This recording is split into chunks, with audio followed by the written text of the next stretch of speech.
Bonjour, ravi de vous retrouver sur Tech & Co pour cette émission spéciale consacrée à l'innovation dans l'énergie. L'énergie, on en a tous besoin, plus que jamais. Mais comment produire de l'énergie sans dégrader l'environnement? Alors, dans une autre émission à voir sur Tech & Co, d'ailleurs, on parle spécifiquement de l'hydrogène. Mais cette fois, on va parler ici d'innovation technologique et d'énergie du futur.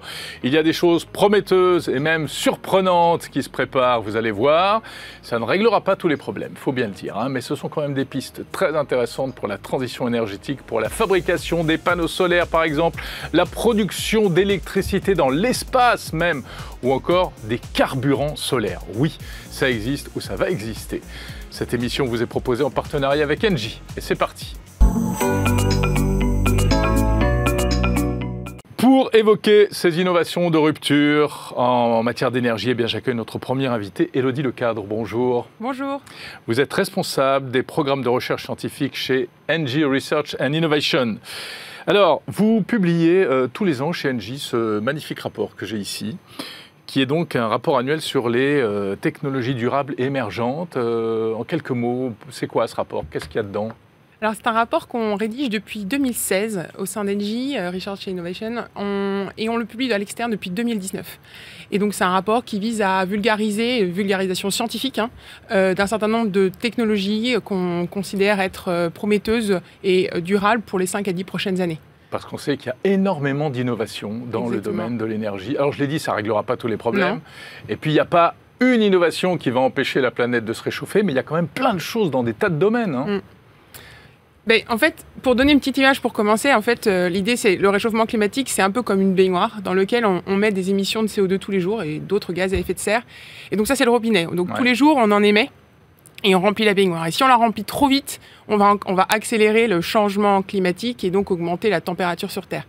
Et il y a un écoulement qui se fait naturellement tous les ans par les plantes et par les océans, qui s'appelle les solutions qui visent à enlever du CO2 de l'atmosphère. Et donc, on essaie de comprendre, dans ce rapport, on essaie aussi de vulgariser quelles sont les technologies qui vont réduire le flux et celles qui vont contribuer à en retirer plus rapidement de l'atmosphère pour éviter l'emballement climatique. Voilà, tout ça grâce à la science, grâce aux recherches et grâce à l'innovation technologique. C'est la raison de votre présence ici.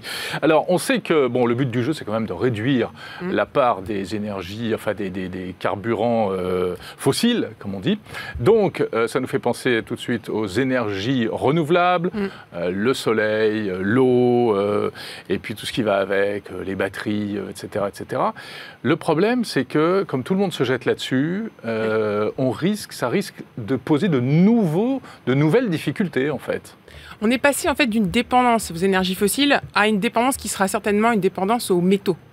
Et on appelle ça les métaux critiques parce qu'en fait, effectivement, il y a un engouement, une concentration à un temps T sur un certain nombre de matériaux qui sont nécessaires, par exemple, pour la décarbonation du secteur des transports aux batteries, puisque les batteries, en fait, vont servir aux véhicules électriques. Et dans le secteur de la production d'électricité, ce sont les panneaux photovoltaïques. Et donc, il faut un certain nombre de matériaux rares, dans le sens on va dire critique, difficile d'accès, pour fabriquer les cellules photovoltaïques. Oui, on rappelle ce qu'il y a là-dedans, il y a plein de... Il y a plein de matériaux, ouais. En fait, on peut, donc dans les batteries, en fait, pour faire simple, la batterie lithium, qui est la plus connue, la lithium, en fait, elle intervient au niveau de la cathode, on a une anode cathode, un électrolyte, et la cathode est en lithium, et en fait, on a de plus en plus besoin, et il se trouve que le lithium n'est pas réparti de manière homogène sur Terre. C'est ça la question en fait. C'est où est-ce qu'on peut le trouver à un temps record parce qu'on a en fait l'horloge tourne. Et c'est la même chose pour les panneaux photovoltaïques. On a besoin de silicone, on a besoin de silicium, on a besoin d'argent, on a besoin d'un certain nombre de matériaux pour construire de manière gigantesque. Parce que pour donner un ordre de grandeur, jusqu'à présent, on a installé 1 TWh crête jusqu'à aujourd'hui en panneaux photovoltaïques. D'accord. Ça, c'est l'ordre de grandeur. Dans le monde. Dans le monde. Et aujourd'hui, le rythme qu'on attend chaque année, c'est 1 TWh crête par an jusqu'à l'horizon 2030. D'accord. Qu'est-ce que c'est 1 TWh crête sans rentrer dans les TWh, c'est la multiplication entre une puissance et un nombre d'heures qui tournent les panneaux tournent par an. Alors, comment on fait finalement si tout le monde se rue sur ces matériaux, on sait qu'ils sont notamment dans certains pays d'Afrique, on en trouve un peu à droite à gauche, aux États-Unis, en Europe aussi, mais visiblement pas en quantité suffisante finalement. En tout cas, en fait, il faut déjà commencer par faire tomber un a priori. Quand on fait une première évaluation géologique des composants nécessaires à réaliser cette transition énergétique, on estime qu'on a la quantité. D'accord. A priori, mais bien sûr, c'est une science qui évolue. Hein. La question, par contre, c'est de savoir où est-ce qu'elle est concentrée et l'accès à cette ressource. On se retrouve dans des pays comme le Congo, qui sont pas forcément les plus évidents pour aller chercher les matériaux. Et donc, en fait, dans ce rapport... ça pose derrière des problèmes économiques, des problèmes sociaux, environnementaux, sociaux, etc. Est-ce qu'on veut une exploitation, est-ce qu'on veut un panneau qui a nécessité l'exploitation et d'enfreindre les droits humains et donc, en fait, dans ce rapport, on a cherché à expliquer quelles sont pour nous les solutions pour faire face à cette en fait, transition métal intensive. Donc, on a identifié 4 solutions. La première, alors, allez-y. Oui, la première, c'est la réduction. En fait, quand on a déjà observé, ça s'appelle la courbe d'apprentissage, on a déjà observé une diminution. Plus on en produit, plus on en sait. Et donc, plus on en sait, plus on est capable de réduire l'épaisseur, par exemple, de ce qu'on appelle le wafer dans une cellule photovoltaïque. Donc, c'est de l'amélioration technologique. Exactement. En fait. Et c'est tout l'intérêt de la recherche et de l'innovation. Les panneaux sont de plus en plus performants, plus légers, plus fins. Plus fins. Il y a même des panneaux souples, où il commence à y en avoir, où il y en aura peut-être dans le futur. On y travaille aussi pour estimer leur efficacité, parce que, en fait, l'innovation, c'est une chose, mais nous, ce qu'on cherche à faire à la recherche et l'innovation, c'est dérisquer la technologie et donc de comprendre quel est son potentiel dans le temps. Et donc, par exemple, pour les panneaux photovoltaïques, effectivement, aujourd'hui, on capte une partie du spectre lumineux et demain, on cherche à élargir notre capacité à capter le spectre lumineux dans son amplitude. Et par exemple, les panneaux perovskites sont capables de le faire. D'accord. Donc ça, c'est la solution, la première, la réduction. Déjà ça. Demain, on pourra, par exemple, sur ces vitres, coller un film qui captera l'énergie solaire. C'est une option qui est à l'étude. D'accord. Donc ça, c'est une piste. La deuxième, donc du coup, c'est la substitution. On peut passer d'un matériau à un autre, parce qu'en fait, plus on en connaît, plus aussi on est capable de découvrir des matériaux qui ont la même propriété. Donc on peut substituer, par exemple, de l'argent par du cuivre, parce que ce qu'on cherche, c'est la conductivité. La troisième, c'est le recyclage. Le recyclage, parce qu'en fait, aujourd'hui, dans votre téléphone, dans les ordinateurs, on a déjà des matériaux. On peut aussi, donc... et la clé, là, la question sera dans la main du recyclage, de la pureté qu'on aura besoin pour garder la même performance du panneau qui va réutiliser ce matériau. Ça, c'est essentiel. D'accord. Parce que quand on recycle, si j'extrais, par exemple, de l'or, de l'argent d'un vieux téléphone, on n'a pas la même pureté que si ça sort de... parce qu'ils ont été agglomérés. Alors, je vais pas vous donner un détail, parce que je ne connais pas exactement comment on peut recycler un téléphone portable, mais ce qu'il faut voir, c'est que c'est des alliages, c'est des mélanges. Bien sûr. Et en fait, pour le redécomposer, si vous voulez, on a besoin de solvants, et ces solvants-là, après, d'ailleurs, il y a à se poser la question de ce recyclage de ces solvants, parce qu'on ne peut pas dire que c'est des produits, on va dire, c'est des produits qualifiés comme dangereux, et après, nous, il nous faut retrouver la même propriété, la même densité, pour pouvoir produire on a des engagements de productivité sur les panneaux qu'on installe. Oui, bien sûr. D'accord, donc ça, c'est les pistes du recyclage. Il y a un quatrième point, là ? Alors, la quatrième, elle est une solution dans le sens qui n'est pas forcément à notre main, mais qui est en fait, ce qu'il faut comprendre, c'est qu'on a l'extraction qui se fait dans des pays de manière très hétérogène, et il y a aussi le raffinage de ces matériaux et l'assemblage. Et aujourd'hui, on a quand même beaucoup de choses qui se passent en Chine. On a une forte dépendance à la Chine. Voilà, donc ça pose des problèmes géopolitiques, etc., économiques. Et donc la relocalisation, être capable de produire ces batteries, c'est ce qu'on voit actuellement en Europe, les gigafactories de batteries, sont un élément clé pour faire face à cette crainte d'une tension forte sur les métaux qui pourrait nous empêcher d'atteindre nos objectifs d'installation. Oui, parce qu'on risque d'être dépendant finalement de technologies ou de moyens de production qui ne sont pas chez nous. Ça, c'est la grosse crainte. Est-ce que vous pensez qu'il y a une prise de conscience suffisante aujourd'hui ? Parce qu'on en parle beaucoup, mais est-ce que les actes suivent ? À quel niveau ? Au niveau sociétal ou au niveau des entreprises ? Au niveau justement de relocalisation ou de localisation de développement de ces gigafactories. Je pense que la prise de conscience est là. Etc. Je pense qu'elle est là, elle est suivie de faits. On voit l'accueil qui a été réservé récemment à Elon Musk pour savoir s'il allait enfin installer en Europe sa gigafactory et puis où. Apparemment, c'est pas forcément bien parti pour la France, mais enfin, ce sera sur le territoire européen. C'est ça qui est important. Pour pouvoir... D'accord. Donc, ça fait plusieurs pistes. je note le premier, la sobriété, finalement, qui est un élément qui est indissociable. On est obligé d'y penser un petit peu. Et en fait, la neutralité carbone, c'est comme ça l'enjeu. Hein, c'est qu'aujourd'hui, on a trop de CO2 dans l'atmosphère, trop de gaz à effet de serre dans l'atmosphère. Et donc, effectivement, il faut réduire le robinet, le débit du robinet. Et donc, c'est clé. Hein, c'est quasiment, pour beaucoup, c'est le principal axe d'amélioration. C'est la réduction. Ouais. Mais après, on a quand même une autre partie. C'est que la neutralité carbone, c'est quoi? C'est une compensation du plus et du moins. Il y a des choses qu'on ne pourra pas. Alors expliquez-nous justement la différence entre la neutralité carbone et le zéro carbone. Ça, c'est une notion qui revient souvent et on s'y perd un peu. Alors, en fait, ce qu'il faut comprendre, c'est que dès qu'on brûle, on brûle aujourd'hui du carbone qui était à l'état solide dans le sous-sol. Okay, le carbone, il ne va pas... Par exemple, du pétrole, du charbon, etc. Tout à fait. Exactement. Ce qu'il faut voir, c'est que, en fait, on va le conserver sur notre Terre. Il ne va pas partir. Il est juste passé d'un état solide à un état gazeux. Et aujourd'hui, le problème dans notre ère, à notre époque, c'est la concentration de gaz dans l'atmosphère à l'état gazeux pose problème. Mais en soi, ce carbone, on en aura toujours besoin. Ouais. S'il est sous forme de cailloux, il est moins gênant. Exactement. Et donc, en fait, ce qu'il faut changer un petit peu la manière de voir les choses, c'est de dire que ça nous a permis d'arriver à tout ce qu'on a aussi aujourd'hui autour de nous et qu'on peut réutiliser ce carbone pour en faire les molécules qui nous ont permis d'arriver à la production de nos aciéries, de notre cimenterie, etc. Et donc, en fait, il y a un certain nombre de technologies dont on parle dans le rapport, et c'est un sujet dont on parle énormément en ce moment, ça s'appelle les Negative Emission Technologies, qui visent à venir absorber ce CO2 de l'atmosphère et le convertir de manière à le mettre soit dans un réservoir géologique, donc sous terre, soit dans un réservoir dit biologique, par exemple l'arbre. Si vous coupez un arbre, vous le transformez en un bureau. Je ne sais pas si ce bureau est en bois, mais s'il était en bois, vous séquestriez, vous pourriez dire BFM séquestre du CO2. Ouais.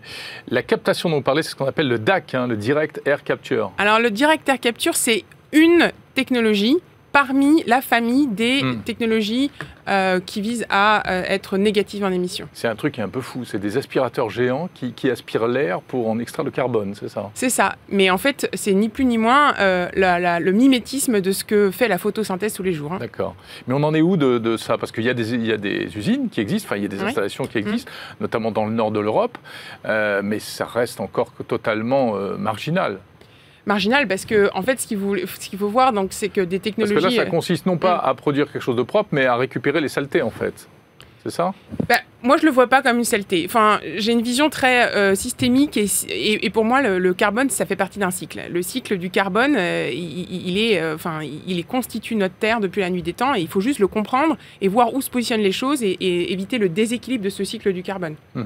Et donc, en fait, le DAC est une solution qui émerge, mais en fait, une technologie émergente, elle est émergente pourquoi? Parce qu'aujourd'hui, elle a encore des challenges pour être industrialisée. Et le DAC, en fait, a vraiment connu une progression significative. Et elle n'est pas encore totalement au point parce qu'il y a encore des choses comme le coût qu'il faut réduire. Mais en soi, on espère qu'elle puisse être industrialisée dans les prochaines années. Et c'est une techno qui est prise assez au sérieux, puisqu'elle est préconisée par le GIEC, Tout à fait. Mais en expliquant que ça ne sera que pour des émissions marginales, c'est-à-dire que vraiment on n'arrive pas à limiter la sortie des usines, etc. C'est ce que j'expliquais tout à l'heure, c'est-à-dire que en fait, ça ne doit pas être un argument pour ne pas réduire. Parce qu'en fait, de toute façon, pour arriver à la neutralité, le gros du sujet, c'est de réduire. Mais en fait, en prévision de ce qui ne pourrait pas être réduit. Et en fait, c'est une question qui doit se traiter maintenant, parce qu'on ne va pas pouvoir attendre 2045 pour lancer nos usines. Sûr. Et qu'il faut voir que l'air est faiblement concentré en CO2 et qu'en fait, il faudra beaucoup d'installations pour absorber ce carbone. Ouais. Et puis alors, il y a des choses encore plus futuristes, des trucs complètement fous, aller fabriquer de l'énergie ailleurs. Je ne sais pas si on peut dire que c'est complètement fou. Je dirais que, en fait, on a passé on a débloqué des verrous technologiques, comme par exemple le lancement. Le SpaceX a complètement bouleversé un peu, et la réduction des coûts. On va en parler dans un instant avec notre invité suivant. Je ne vais pas empiéter. Mais on a aussi amélioré nos panneaux photovoltaïques, on a des meilleures performances, on a de robotique.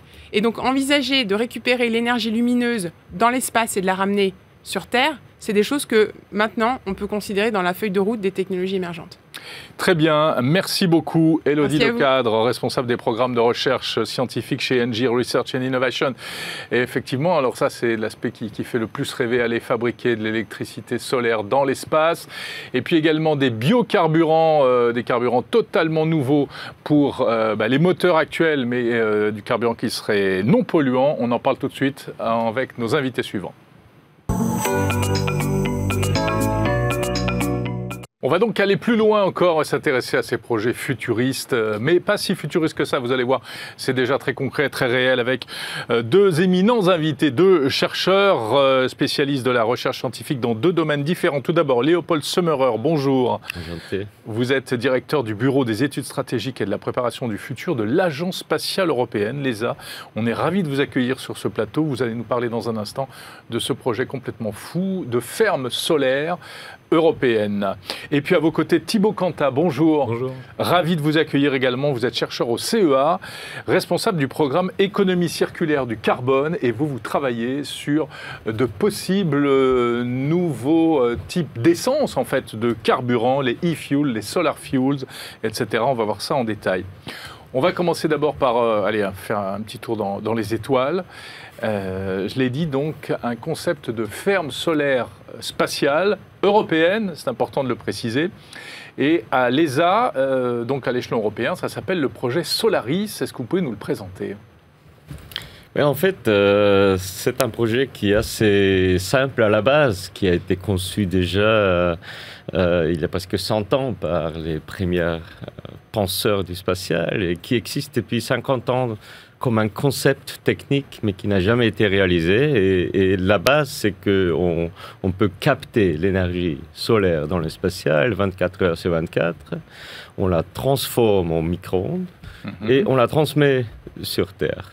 Et ça semble un peu science-fiction, mais ça ne l'est plus. Enfin, dit comme ça paraît simple. C'est-à-dire que l'idée, c'est qu'on s'approche du Soleil et on s'affranchit du cycle jour-nuit. Jour-nuit, l'atmosphère absorbe un petit peu, il n'y a pas de nuages. Ouais. En principe, c'est simple. Oui, il fait toujours beau dans l'espace. Enfin, à certains endroits, en tout cas. Ça dépend des orbites, mais on peut avoir des orbites où il y a pratiquement toujours exposé au Soleil. D'accord. Pourquoi on ne les fait pas encore, puisque c'est tellement simple. Techniquement, c'est quand même un peu compliqué parce qu'on a besoin de très très larges structures. Donc c'est des très grands panneaux solaires. Des grands panneaux solaires, des kilomètres carrés. Combien mais ça dépend des concepts, ça dépend combien on met, si on a une, si on a plusieurs, ça dépend de la puissance finale qu'on veut avoir sur Terre. Mais c'est des kilomètres carrés, c'est une ordre de grandeur de plus de ce qu'on a maintenant comme plus grande structure dans l'espace, la Station spatiale internationale. Et après, il faut transmettre cette énergie via une antenne. Ouais. Ça, c'est peut-être la partie la plus délicate, non ? C'est une partie qui a été démontrée déjà il y a 40 ans terrestre, mais qui n'est pas utilisée et qui n'est pas très bien connue encore. En principe, chaque brosse à dents électrique maintenant transmet l'énergie sans fil, c'est pas exactement la même méthode, la même technologie. C'est de l'induction sur les brosses à dents. C'est l'induction, là ce sera le far field, exactement. Voilà. Mais en principe, chaque satellite télécom qui transmet des données, transmet aussi un peu d'énergie. Seulement, maintenant on s'intéresse aux données. D'ailleurs, c'est les données du spatial qui alimentent les modèles climatiques qui nous enseignent de l'état de l'urgence climatique dans laquelle on est. Et à l'agence, on a lu les rapports de l'Agence internationale de l'énergie, basée à Paris d'ailleurs, ici, qui a développé une sorte de feuille de route. Comment décarboniser le système énergétique. D'accord, et vous vous inscrivez là-dedans. Et là, on l'a lu, et c'est une révolution dans les mots des auteurs.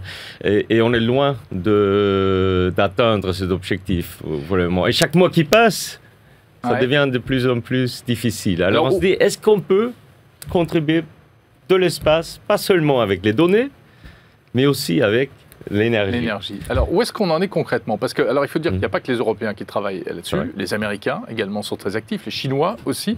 Et chacun fait ses petits tests dans son coin. Les Américains ont lancé, il y a quoi? Il y a 6 mois, un Caltech, avec l'université américaine Caltech, un satellite, enfin, voilà, une ébauche de ferme solaire. En Europe, on en est où? Alors en Europe, on est plus ou moins au même niveau que les Américains et les Chinois, et on a déjà les quelque Japonais. Chose qui dans l'espace? Alors on a fait ensemble avec les Japonais déjà il y a 15 ans un démonstrateur d'antenne pour ça avec une petite fusée sonde et la démonstration que les Américains ont fait est impressionnant, mais c'est pas une étape majeure. Alors en Europe maintenant, on est en train de faire pas mal d'études très spécifiques sur des technologies clés, mais aussi on développe 2 systèmes de référence qui seront prêts à la fin de l'année, ensemble avec l'industrie, qui pourront servir comme les références pour après développer des technologies spécifiquement pour réaliser. Alors vous avez testé notamment à l'ESA la question de la transmission, c'est-à-dire envoyer de l'énergie par micro-ondes depuis l'espace jusqu'à la Terre, donc sans fil, parce que sinon on pourrait tirer un câble aussi peut-être, non? Mais oui, c'est un peu lourd. Ça paraît un peu compliqué. Donc, 1, ça marche. 2, est-ce que c'est réalisable pour autant? Je veux dire, s'il y a un faisceau d'énergie comme ça, il faut que des faisceaux d'énergie qui entre l'espace et la Terre, est-ce que c'est envisageable véritablement? Alors, techniquement, ça marche. Techniquement, on sait que ça marche. Ça marche. Vous arrivez à passer de l'énergie? Oui. Sans perte? Enfin, il n'y a pas trop de pertes? Non, avec plein de pertes. D'accord. Bien sûr, à chaque conversion d'énergie, on a un peu de perte, typiquement en chaleur. Mais là, vous avez passé combien? Quelle puissance? La question c'est pas la question des pertes. La question, c'est est-ce qu'on arrive à développer un système spatial qui peut être aussi économiquement viable. Oui, bien sûr. Et là, on n'a pas encore on n'a pas encore la bonne réponse parce qu'il y a trop d'incertitudes. Plein de technologies sont à un niveau de maturité qui est trop faible pour être sûr que ça pourrait être économiquement viable. Alors mais puisque c'est techniquement viable, on se sent obligé de le développer parce que si c'est une solution, une des solutions pour cette transition énergétique, on est bien obligé de l'essayer. Mais à quelle échéance? On a une idée? Alors, en ce moment, on développe avec l'hypothèse qu'en 2025, on devrait être prête pour lancer un démonstrateur en orbite. C'est un peu la même échéance qu'au Japon, en Chine, aux États-Unis. Et avoir en 2030 un démonstrateur industriel qui est représentatif. Et ça nous permettra après d'avoir des vraies centrales solaires, idéalement avant 2040, pour pouvoir contribuer à cette fameuse objectif net zéro 2050. Bon, écoutez, alors travaillez bien, on compte sur vous. Voilà, 2030, 2040, 2050 pour avoir sur Terre de l'énergie fabriquée dans l'espace. Autre innovation de pointe, on va dire, des choses qui sont vraiment encore à l'état un peu de prototype ou pas. Notre invité va nous le dire. Thibaut Cantat, donc je rappelle que vous êtes chercheur au CEA, responsable du programme économie circulaire du carbone. Alors vous, c'est tout autre chose, mais c'est aussi scientifiquement assez étonnant. Vous travaillez sur des carburants qu'on pourrait utiliser dans les véhicules actuels, mais qui seraient neutres en carbone, c'est ça? Exactement, c'est ça l'idée. En fait, quand on regarde nos carburants à l'heure actuelle, et ça représente 85% de l'énergie mondiale. C'est-à-dire qu'on est encore à l'âge du feu. Qu'est-ce qu'on fait? On va faire des trous dans le sous-sol, récupérer des ressources fossiles, que ce soit du charbon, du gaz naturel ou du pétrole, et finalement on va les utiliser pour aller faire, en premier lieu, des carburants qu'on va brûler. Donc c'est un schéma qui est extrêmement simple, mais qui a un gros inconvénient, c'est évidemment qu'il va émettre du CO2 qui va s'accumuler dans l'atmosphère, et c'est le premier responsable du réchauffement climatique. Donc évidemment, ce qu'on peut se dire, c'est comment aller vers la neutralité carbone, plus émettre de CO2 fossile dans l'atmosphère. Donc évidemment, il va falloir beaucoup de sobriété, d'efficacité énergétique. Il faudra produire de l'électricité bas carbone, que ce soit du renouvelable, du nucléaire, ça dépend des choix qui vont être faits par les populations.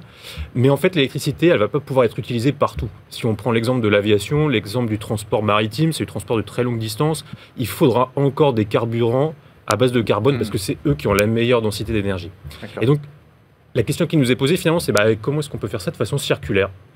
Ces carburants, quand on va les utiliser, quand on va les brûler, ils vont émettre du CO2. Donc l'idée, c'est qu'on garde les mêmes engins qu'aujourd'hui, les mêmes avions qu'aujourd'hui, les mêmes voitures, même les voitures thermiques, les camions, etc.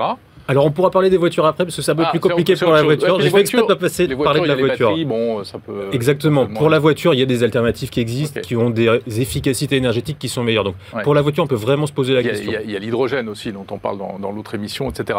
Donc c'est vraiment pour l'aviation qu'on aura besoin de carburant. D'accord. Et pour le maritime aussi. Et dans ce cas-là, le kérosène polluant d'aujourd'hui. Tout à fait. La question, c'est comment est-ce qu'on fait un kérosène, mais lui qui est fabriqué à partir de CO2, à partir d'eau et à partir d'énergie qui soit bas carbone. Donc la recette de base, la première filière industrielle qui devrait apparaître, qui va apparaître, et qui doit même apparaître, parce qu'on a une réglementation sur l'aviation qui arrive et qui rentre en vigueur dès 2030, ça va être une chaîne un petit peu séquentielle, mais qui est la plus mature au niveau des briques technologiques, qui va consister à produire de l'électricité bas carbone, utiliser cette électricité dans des procédés d'électrolyse de l'eau pour faire de l'hydrogène bas carbone. Et ensuite, utiliser cet hydrogène pour aller transformer du CO2 capté, soit dans l'air, soit en sortie de procédés industriels, pour aller faire des kérosènes de synthèse. Donc là, c'est une première filière industrielle. On voit que c'est tout un cheminement technologique, en fait. Alors, les briques, individuellement, sont quand même assez bien maîtrisées maintenant. Par exemple, l'électrolyse de l'eau, c'est vraiment celle sur laquelle il faut encore travailler, la rendre mature technologiquement. Au CEA, il y a 2 ans, on a lancé une joint venture avec Schlumberger qui s'appelle Genvia, pour accélérer une des technologies d'électrolyse qu'on appelle l'électrolyse haute température. Et on voit que ces briques, elles arrivent, il va falloir les mettre dans une chaîne de valeur, les assembler. Et pareil, trouver une équation économique aussi à tout ça, j'imagine. Tout à fait, oui. Alors, l'équation économique, elle est compliquée. Évidemment, ces carburants de synthèse, ils sont plus coûteux que les carburants fossiles. Ils sont typiquement 5 à 6 fois plus coûteux. Par contre, ils n'émettent pas dans leur bilan sur l'analyse de cycle de vie complète, ils n'émettent pas de CO2 fossile.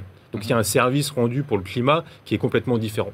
C'est pour ça que la réglementation, ce qu'elle prévoit de faire, c'est de dire on va réserver des parts de marché à ces types de carburants qui ont un avantage climatique. Donc demain, on aura peut-être sur certains vols des billets d'avion plus chers, mais des avions qui ne pollueront pas, c'est ça? Alors ça va être très progressif. Au début, il y aura quelques pourcents. À l'heure actuelle, quand on regarde les carburants durables pour l'aviation, il y en a moins de 0,1%. Donc, les cacahuètes, ça n'existe pas. Par contre, il va falloir une montée en puissance qui va, à l'échelle 2050, à plus de 50% de carburants durables. C'est ce qu'on appelle les e-fuels, c'est ça? Ça, ce sont les e-fuels. Ouais. Et puis, vous travaillez aussi sur des solar fuels. Ça, c'est encore plus futuriste. Ça, c'est encore plus futuriste. Donc, c'est avec l'énergie solaire, c'est ça? Exactement, je vous montrais un peu cette chaîne de valeur qui est très séquentielle, un peu pédestre en fait, production d'électricité, électrolyse de l'eau, faire de l'hydrogène et on convertit avec le CO2.